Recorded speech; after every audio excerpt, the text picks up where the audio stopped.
This terrible thing happened about 15 years ago. I was 20 years old and living alone. I came home from work, checked the mail as I usually do, and found a sealed letter.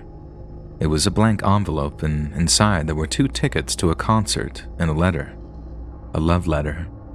The writer's feelings for me were pretty clear, and it went something like this. Let's meet at the concert. I'll keep my identity hidden until we meet, and I'm sure you'll be surprised. I'm someone you know. I had a boyfriend, and I had no idea who wrote this. I thought for a moment that I had won a competition or something, and I do remember entering one. But then, instantly, I remembered that I entered that competition only this morning, so there's no way that the tickets could be in my letterbox by the evening. Something wasn't right, so I just didn't go to the concert. I thought that if it truly is someone that I know, as soon as they revealed themselves to me, then I'd apologize, and I was sure that if they are a kind and decent person, that they'd understand my caution.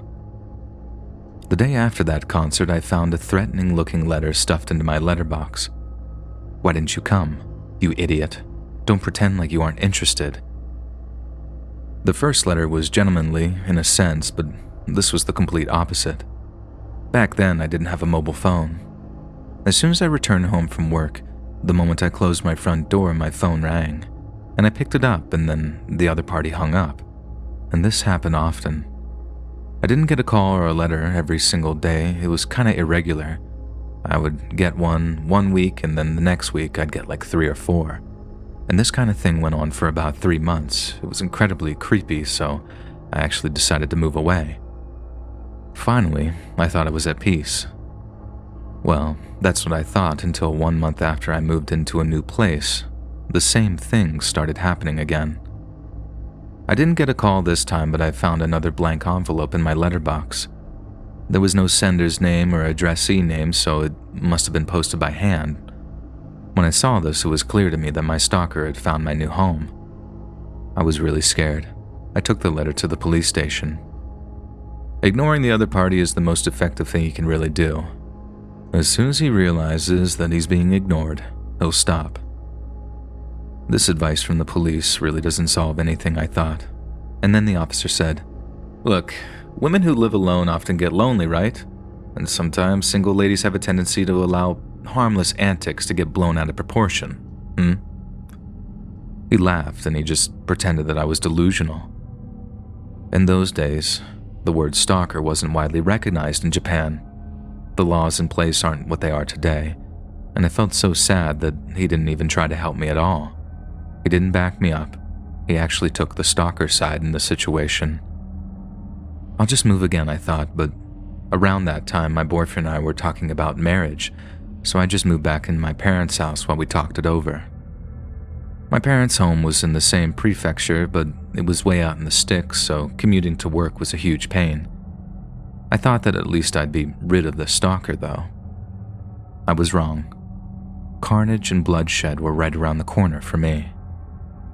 I finished working and headed towards the train station. On the way, a man stood blocking my way. When I tried to go one way, he stood in the way, and then I tried to go the other way, he blocked me again. He towered over me. He was peering down at me. His jaw seemed to hang open, and he was breathing through his mouth. It's him. It's my stalker, I thought, but I didn't recognize him. "Why didn't you come?" he muttered. For a moment, I didn't know what he was talking about, and then suddenly I remembered. The tickets. I knew that he wanted an answer, and I couldn't say a word. It was rush hour. People were all around us. I wasn't terrified, but I was scared. It was risky. So I said in quite a loud voice for the benefit of the people around me, "Excuse me. Please let me pass." As I said this, the people around all looked in our direction. And then my stalker did something unexpected. He turned and ran into the busy street. And right before my eyes, he was hit by a car.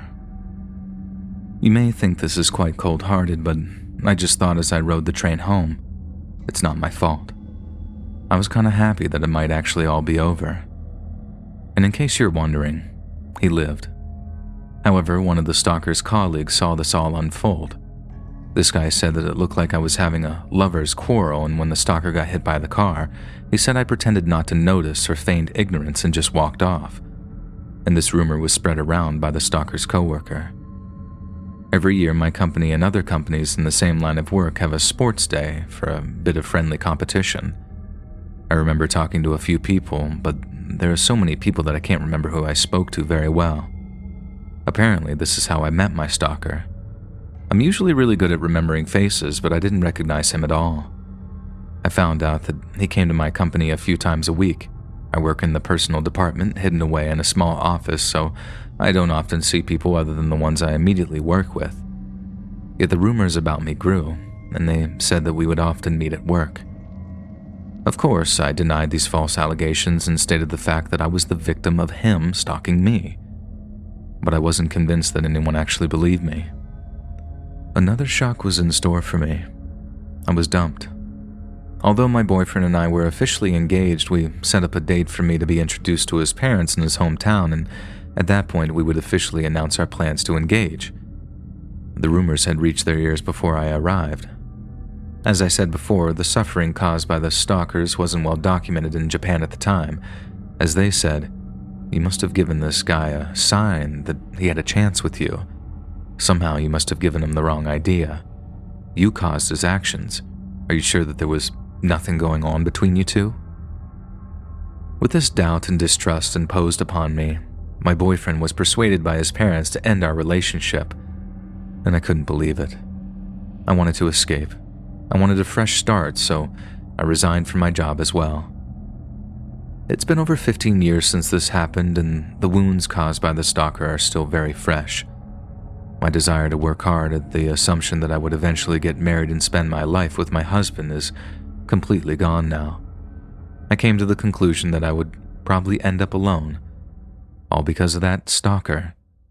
And so far, I'm right. If you enjoyed this scary story, listen to thousands more, either over on the Let's Read YouTube channel or podcast.